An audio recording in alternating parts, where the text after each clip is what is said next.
We have a Joseph Woll injury update, and this ex NHL player is trying to make a return that could be a massive impact for contenders. I'll get into that later on in this episode, but before I start, I just want to say to the thousands of people that are watching that aren't subscribed, if you're enjoying this daily NHL and Leafs content, make sure to go down and hit that subscribe button. We'll be here all season long, but I'll hop straight into the first topic, which is Joseph Woll injury update. Now, this injury did come after last night's game where he did go down with an ankle injury. So, this ended up being a high ankle sprain that is keeping him out week to week, which could be about 6 weeks.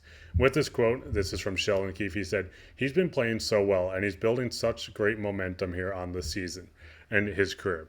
It's a setback here. Now he's going to miss time for sure. We'll determine the extent or once we get home, but obviously he's the big reason why we got 2 points here tonight."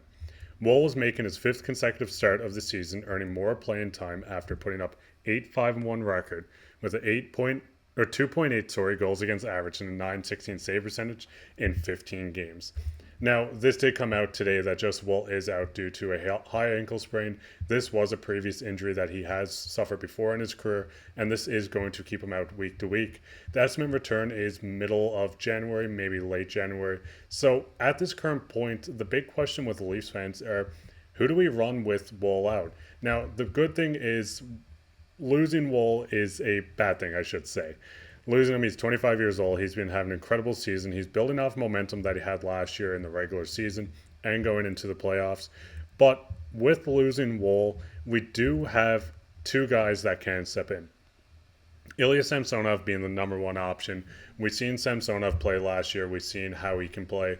He played at an incredible pace last year. He was putting up a good save percentage. He was great in wins. And then he got a little shaky come playoff time. And he hasn't really been able to find his footing and his clear spot to take over the net this season so far. But then also, we did sign Martin Jones this offseason. With Martin Jones, this was a guy that did go on waivers and didn't get claimed. He did clear waivers, and this is a massive thing for the Leafs. I mean, when you look at this with the cap hit of just under 900K, having Martin Jones on this roster is perfect at this exact moment. Coming into the season, as I said, Samsonov had a bit of injury problems, and through his career, Joseph Woll has dealt with the same. So having Martin Jones is perfect in the sense of you have a veteran guy. He played good for last year for the the Kraken last year. But the big problem with that, his save percentage wasn't great. He did have a lot of wins. It's just he was below a 900 save percentage. But he looked fine when he came in versus Ottawa. He did let one in on Giroux's one-timer. This was a shot that not a lot of people are going to save. So at this moment, I don't feel uncomfortable with running Samsonov and Jones as our two goalies while Woll recovers. The one thing I would be worried about is this ankle setting back Woll a bit. Maybe he struggles to come back once he does due to conditioning, or maybe just this ankle continues to cause a bit of problems. And then we also need one of Jones or Samsonov to really step up and take over this number one option in the absence of Woll, since he was only the real reliability we had out of goaltending since then.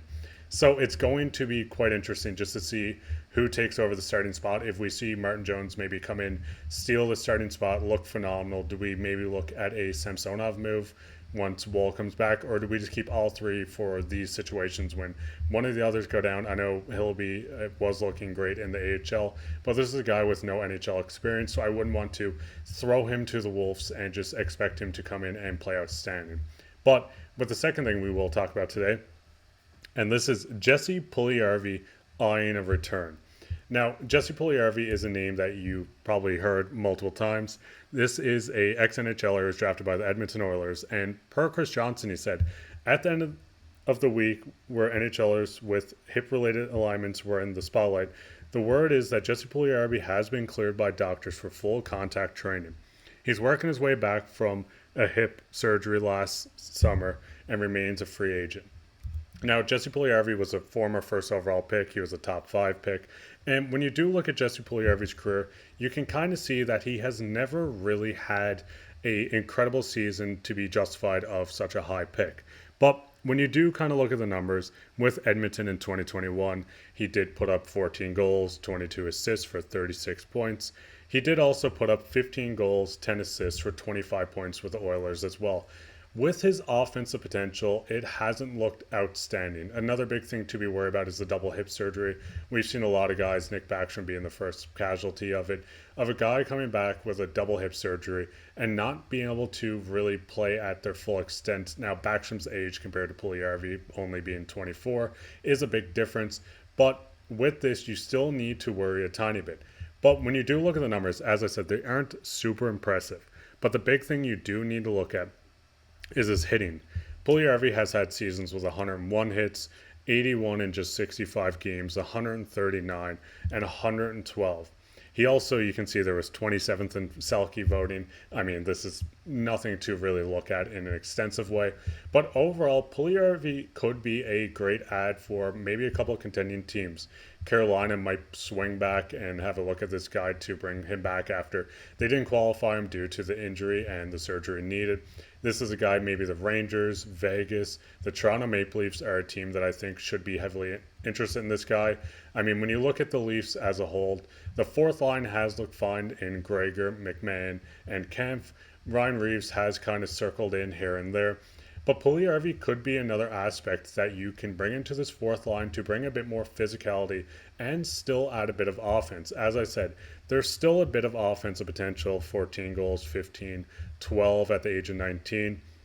But the physicality, along with these 30, 25, 16, these seasons of putting up around 30 points and still being able to throw 130 hits plus, I think Puljujarvi could be a sneaky add maybe on a PTO.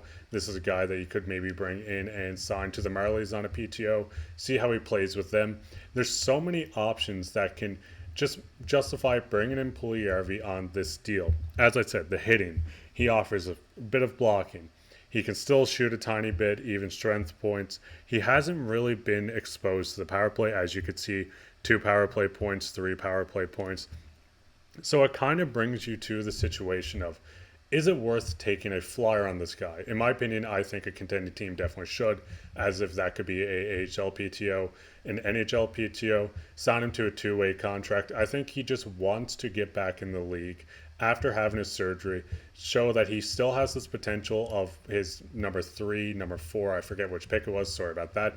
But this guy could come in and make this impact immediately. Maybe that's the fourth line, the third line, or if things do align right, this could be a guy that you maybe give a few minutes with Matthews and Nylander if the Leafs do sign him, maybe Tavares and Marner. There's so many options with Jesse Puljujarvi. I know his finishing hasn't been outstanding since he's been in the league, but he's still a big body. He's 6'4". He's a guy that can throw his weight around. It feels right that this guy could make an impact on a contending team, as I said. This could be a Vegas team, Dallas, Rangers, Edmonton, which I can't really see them swinging back on. Maybe the Senators. It depends on who has the cap space, which the Leafs do, and that's why I think this is a massive piece that they should look at. I know there's rumors that they were looking at him in the past, so maybe they're going to re-swing it around on this guy now that he's open for contact. He can play full contact, and I think this is a guy that the Leafs and Treliving just need to have a look at. It's a free piece they could bring in, give a tryout to. He couldn't be any worse than Reeves, in my opinion, and I thought Reeves has got a little better, but overall, this is a guy that could come in, make more of an impact if Bobby McMahon goes down, if Noah Gregor goes down. You don't want to get comfortable with maybe playing Ryan Reeves in 82 games. So I think, bringing this guy in is an awesome opportunity. But we'll get into everyone's favorite topic, which is comment of the day. And the comment of the day comes from System Soundbar. He says, Benoit and Legason have been solid so far. In terms of physicality, these two are an upgrade on Liljegren and Gio. I would agree with this too. I think Gio has had a good season before his injury. Same with Liljegren. I know he was getting a tiny bit of hate, but I thought he has got better each season, and I think overall his game has flourished this year. So once Liljegren does come back and Giordano comes back, it gives the Leafs a nice situation of being able to choose who they want to play, like you've seen in this. Benoit and Legason. Coming into the season, this was our 7th, 8th, 9th defenseman, whatever way you wanted to put it. So being able to have two of these guys to slot into the lineup in the playoffs, maybe further on in the season when injuries do occur, like we're seeing right now. It's just awesome for the Leafs and Benoit and Lagesson to, build confidence for these guys and so on. But what's your guys' thoughts? Do you guys think that Martin Jones and Samsonov is good enough to run a duo for the next couple of weeks, if that's 6 weeks, 8 weeks till Woll returns? Or do you think this might be where we look at a guy like Dan Villard in Calgary? And then also, what's your thoughts? Do you think Jesse Puljujarvi is going to return to the NHL? What team do you think he returns to? And do you think he's a good fit for the Toronto Maple Leafs like I do myself? Anyways, that'll be it for this episode. If you like this episode, make sure to go down, like, subscribe, leave a comment. Let me know what your guys' thoughts on everything here. And there should be a video popping up on screen. Click on that as well. But take care.